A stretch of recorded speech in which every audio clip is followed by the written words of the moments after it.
du PSG à présent avec la section judo qui réapparaît après des années d'absence. Oui, pour bien comprendre, entre 1992 et 2002, il y avait ce qu'on appelle le Paris Saint-Germain Omnisport, section volley, handball, judo, basket, etc. Ils voulaient à l'époque faire comme Barcelone qui compte plus de 10 sections sportives. Alors, depuis l'arrivée des Qataris, le Paris Saint-Germain fait un petit peu la même chose. Il y a le Paris Saint-Germain féminin, il y a le handball, l'e-sport et désormais le judo. Alors le judo, pourquoi on en parle aujourd'hui? Puisqu'il y a la Coupe d'Europe junior et de nombreux joueurs du Paris Saint-Germain, combattants du Paris Saint-Germain y participent. Et ben, je vous propose d'aller faire un tour sur le tatami parisien avec des images signées Louis Simondet.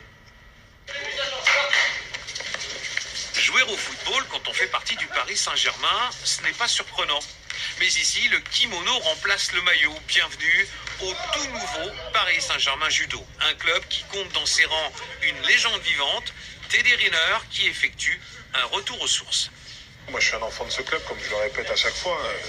Mon premier club, ça a été le Paris Saint-Germain. Donc ouais, c'est là où j'ai fait toutes mes gammes, c'est là où je suis né. Et lorsqu'on m'a proposé de refaire partie de cette histoire, de cette belle équipe qui est le Paris Saint-Germain, j'ai dit oui.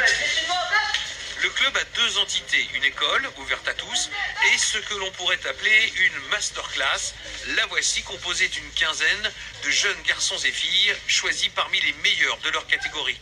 Le but? Progresser pour atteindre le plus haut niveau.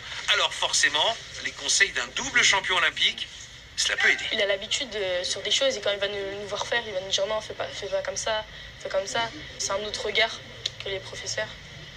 C'est comme une famille, en fait, on n'est pas beaucoup, on est tous ensemble. Quand on vient ici le mercredi, on se sent comme chez nous.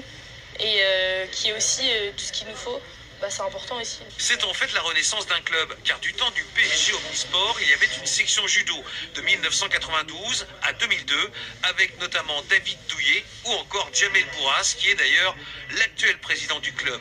Un PSG judo qui veut accompagner ces jeunes judokas qui font partie des structures fédérales comme l'INSEP. Le but, leur apporter un plus dans leur formation. Le but, c'est pas d'avoir des champions, c'est d'en faire des champions, c'est de former des champions. Donc c'est pour ça qu'aujourd'hui, le recrutement, il est axé uniquement sur les jeunes, pour les accompagner, les faire progresser, évoluer, pour que demain, et notamment aux Jeux en 2024, on ait des champions. Il y a un grand suivi. Le PSG, il est derrière, que ça soit pour tout. C'est un club qui est vraiment derrière nous, quoi. Il nous suit H24. C'est une belle équipe déjà d'une, qu'elle soit masculine ou féminine, mais surtout c'est un bon club avec une super ambiance. Donc voilà, maintenant il n'y a plus qu'à. La famille Paris Saint-Germain accueille un dernier né qui compte bien suivre le même chemin que ses glorieuses élites. Alors on a vu dans le sujet Yoni Gueffon, c'est un prodige, un très grand talent. Il sera sur les tatamis à partir de vendredi pour cette Coupe d'Europe et bien entendu, on vous donnera les résultats sur notre antenne. Merci Jean-Philippe.